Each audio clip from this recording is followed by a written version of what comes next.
What up, everybody? SpeedFoxx back here again. Today's video is a little bit different. I mean, I guess it's kind of the same. It involves motorcycles and nerd stuff, I guess. But all right, so here's the deal. Also, hopefully, you don't hear all the birds. Like, they're just going crazy today. But all right, so this is my 2005 CBR 600 RR. And first off, bike's been amazing. I love this bike. But recently I was doing my spring maintenance and found that the front sprocket needed to be changed. It was starting to kind of cam over, so it was pretty much cheaper or the same price for me to get a set than just the single. So basically I have two rear sprockets and then the front sprocket, the front sprocket now. So but either way, long story short here, so getting to the meat of it is, once you do that, then your speedo's off. I went for a -1 +2, which is 1 down in the front and 2 up in the rear, and that really allows the engine to spool up a lot faster, and with the bigger one in the back, it gives you a lot more torque. So because this thing's notoriously gutless under about 9,000, like that's when the bike kind of wakes up. And my buddy always teases me because, like, you know, his bike can't even, you know, rev to that, and that's where I start getting on cam. But either way, like with the difference in the setup of the rear sprockets, the speed's off by about 11%, which the math is pretty easy to do in your head, but at the same time you have to do it a lot. So it's like, I don't know, what, $100-200 for one of the speed correction things.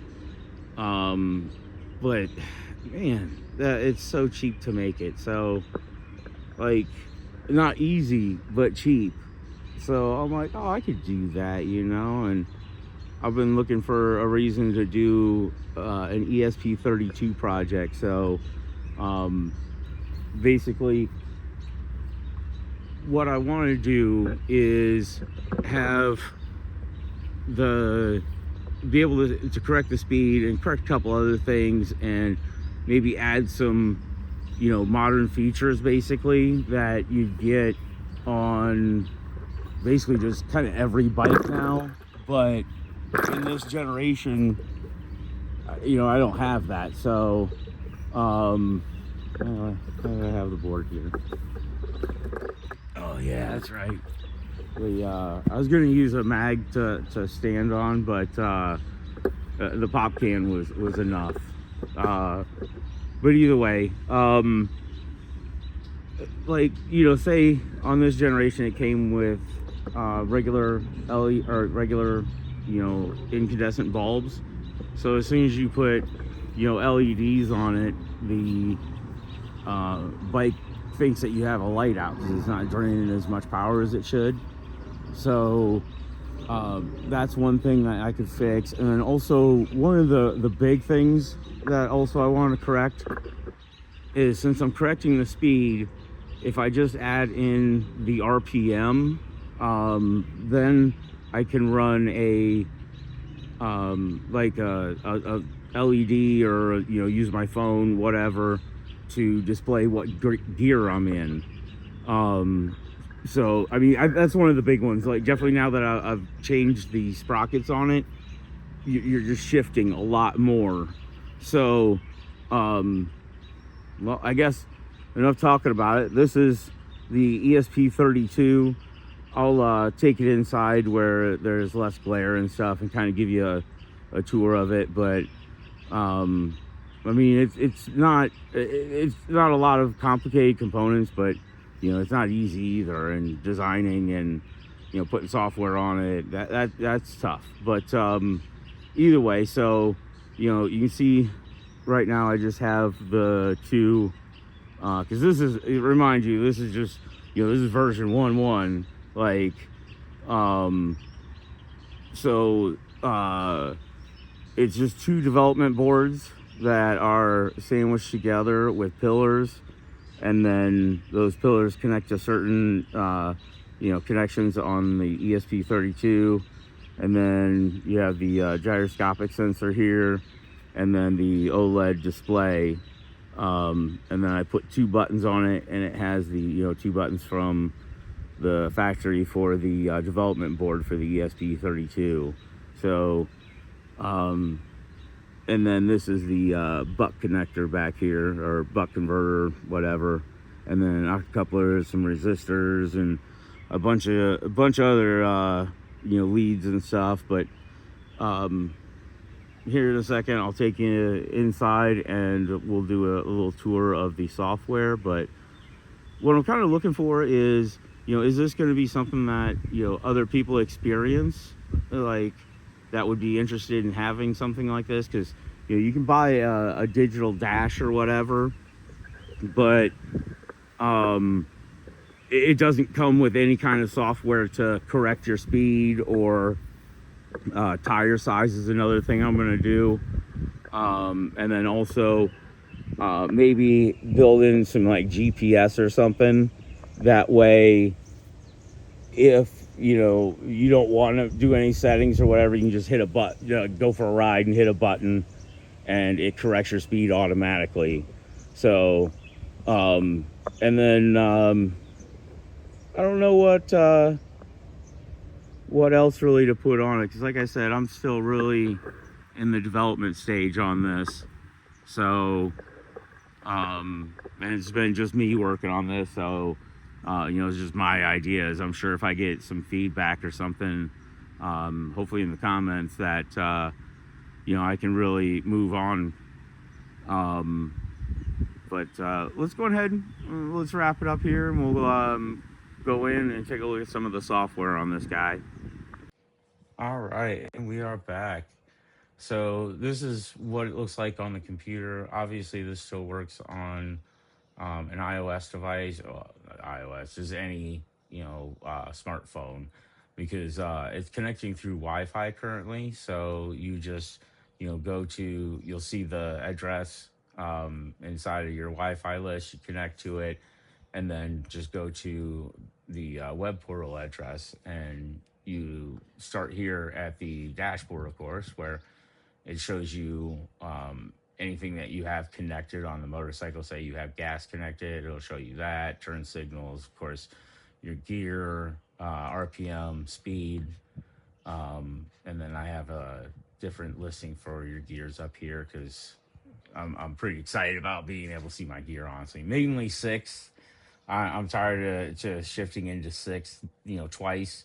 But so we have all these different clusters here. These are, what you get to choose from. Like, and a lot of people like, thinking they're in a jet or something when they're riding. So, of course, I'm going to add some jet dashboards here. And then keep in mind, all of this is, I'm in basically, development stage where there's a lot to be changed. But so you get all these different dashboards. Copyright. All right. But either way, you get all these different dashboards and stuff like that. And I'm going to do more. And then this is where you have your sprockets. So say you have. All right. So anyways, this is where you have all of your different sprockets. And like right now I'm running the -1+2. So this is telling me what my current is and what the stock would be. And then it's telling you what the expected final ratio should be. So if I'm doing, 89.6 miles an hour, it's going to say I'm doing 100. So that's going to, add extra miles on your bike. And also, the math isn't hard to do at 11%, but it's a lot of math all the time. And then This is, the channel inputs. I currently, of course, don't have it connected to the bike for development purposes, but like say we go to, a different gear ratio, it's going to tell us, this is going to be what your offset will be. And then, of course, this is going to have a bunch of different options, but I'm just keeping it simple for testing since I'm just testing on my own bike. But then you go down here to the command panel, and I also built in a simulator. That way you can kind of see what stuff looks like before it's actually connected to the bike if you wanted to do testing. Hopefully I'll have a product. I don't know. Like, I don't know what the need for this would be, but so like we'll just go with this for right now. You got your simulator, and then you go to your live dash, and it's going to show what the simulation. Oh, I guess it would help if I did simulator engine on. This is to show what the telemetry data source is coming from. So you have what your dash or whatever would do. I just create like a simple kind of like quarter-mile drag race kind of thing. And then you change different clusters. It takes a second for it to go through the different cycles or whatever. I set a delay. That way it looked like it was going like doing the burnout here, and then like a little bit of a roll forwards kind of stage. Well, I guess no roll forward, you just stage at 4,000, and then doing the run. And then there on the display of the what I'm calling the SpeedFoxx, it also flashes and gives information there as well. But so we can turn the race engine off, and then say you just go to bike inputs, and it would take it directly from the bike inputs. Here's your different radio modes. So you do Wi-Fi, Bluetooth, or off. And then the ESP32 does have the ability to do both of them at the same time, but it's not the best for stability. So I left it where it's available but not recommended. And then you have your shift indicator, so it'll start blinking at 4,500 RPM or 14,500. And then this is the radio flash. These are where all the GPU or GPIOs are located. All right, but then you also have this diagnostic here. So if you run the diagnostic, it's going to tell you these if they're connected or or what's going on, and it's going self-check warn since I don't have it connected to anything. And you have this. This is your GPU sensor and your accelerometer. So I kind of went with the aircraft theme on it. I might change that later. Not sure how much I like it, but then this is your information about that, and you can see it's very sensitive. It's just sitting on a table right now. I'm not even touching the table, but then let's see. You get your this is like the total amount of G's pulled, and you can do your lateral braking and longitudinal G's. Here's all your different axes in real time, and then also there's a calibration. So like say you want to put of course want to calibrate the bike with it being straight up and down. So you hit the calibrate, and then it resets everything to being correct. And this will be something that's just auto done. But of course it's gonna think when it turns on that's level, but that'll be corrected, or it is corrected. And then here I think it's kind of cool. This is your race lobby. So say you're at the gas station at a racetrack or something, and you see somebody you want to do some polls with. So you can just say, start a race, or I'm sorry, create a race host. Then other people can join onto you, and then once you get out onto the street or whatever, you can and once you're in a race host or whatever, anybody can initiate the race, basically, where you can hit start a race, and it sends out a request to everybody else in the party, and then as soon as all of them hit the accept, it starts the countdown for the race. And then basically as soon as everybody gets within I think it's plus or minus 2 miles an hour, then it starts to count down, and then you do the race. It gives you your information for that run. um Shows you only your information for that run, so you don't get overloaded with data while you're on the racetrack, of course. But then once the race is done, as soon as it connects with the host, with the other person, then it can log that data so you can review it later. And the way that it works to keep privacy, you can create a race host, and you get a host token. So the other person just puts the token in, and puts the IP and the token in, and you don't have any personal information. It's just a token. It's worthless, and it also auto deletes it basically it's done. So it doesn't even have that. And then we have your drag race here. So this is whatever your sprockets are set up to, and I'll put up a thing for bike specs. And this will give you what your expected drag time. Of course, this is, if you're perfect off the line, you don't get any wheel spin, stuff like that. But also, this information in that's the simulation, but in real time, in the real world, it will use the gyro sensor and all that. So it doesn't really matter how much wheel spin you get. It's going to calculate what your 0 to 60, 0 to 100 elapsed, and what your track time would be.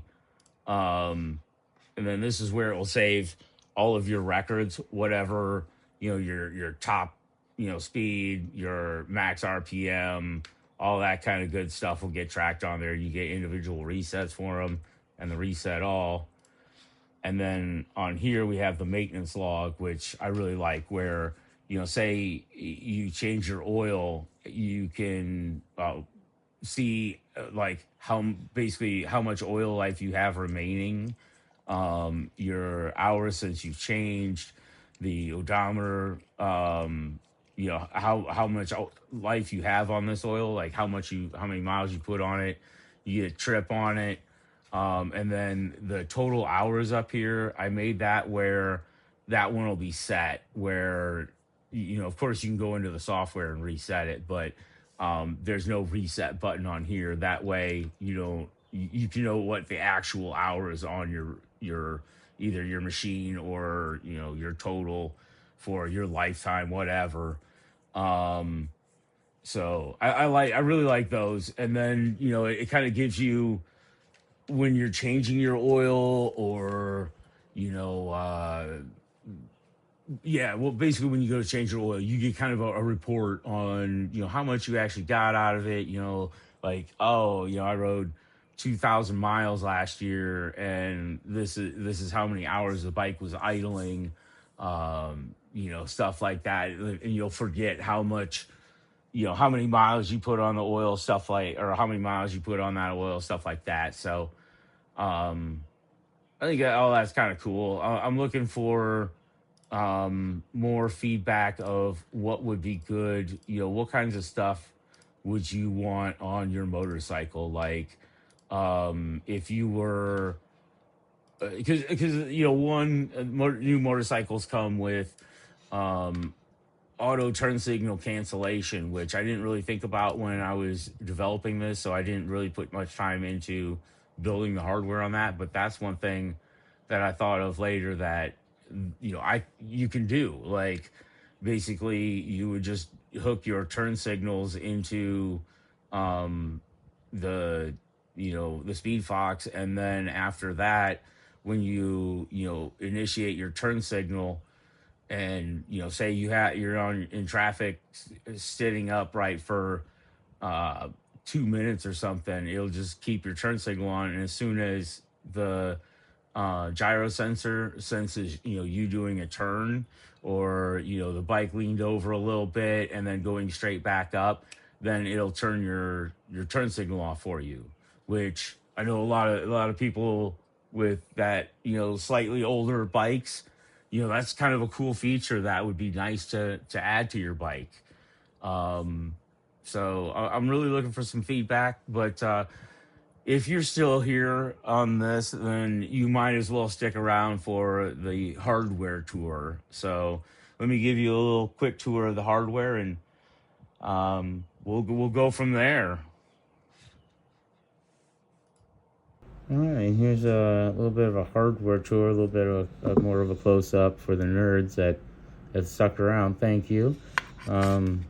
You see the back there with the opto couplers and the resistors, capacitors, and buck capacitor, buck resistors, a buck adapter, the ESP, and then there's of course wiring in between the two.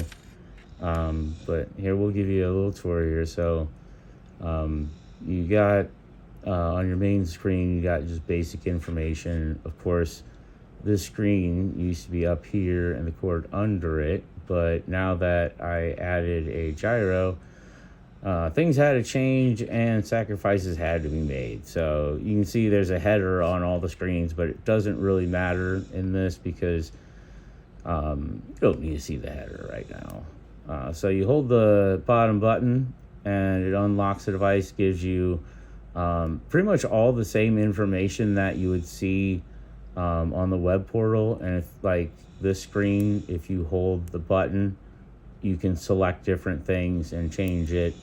So basically you can either use this or you can use the web portal, and either way you'll be able to make changes. So if you don't have your phone or whatever and you need to make changes, you can, or say you don't want to use your phone with it, whatever. So pretty much a lot of the same stuff that you'll see on the web portal.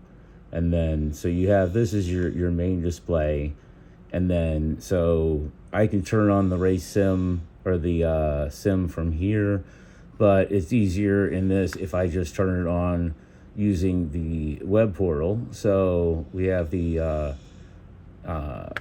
let me make sure it's connected to the Wi-Fi. Yes, it is. And then we'll just turn this on and you'll see how it behaves. So this is what you would see, say you're doing a burnout in first gear or something. And then, you got doing your pre-stage. This would just show neutral because it doesn't actually know what gear you're in. But as soon as you would get into, like, off the clutch, it'll be able to calculate all of the gearing and everything. And I'm not sure if I'll leave it where it says neutral. It'll probably only say neutral if you're in neutral. But if you're inside of a gear, I may have it where it shows, like, basically set up some I don't know, something where it predicts what gear you're gonna be in, depending on your speed or something. But so you can see that works. And yeah, I don't know, just I'm looking for ideas, definitely looking for help, because I'm not a great coder, neither am I a great prototyper, as you can see, but I'm trying to make it work. So hopefully somebody sees this, likes the idea, and maybe other people can kind of give me some feedback of what they'd like to see. If this would be something that you would buy, whatever. But this video's already probably gone on long enough, so I'll go ahead and cut it here. Have a great one, everybody.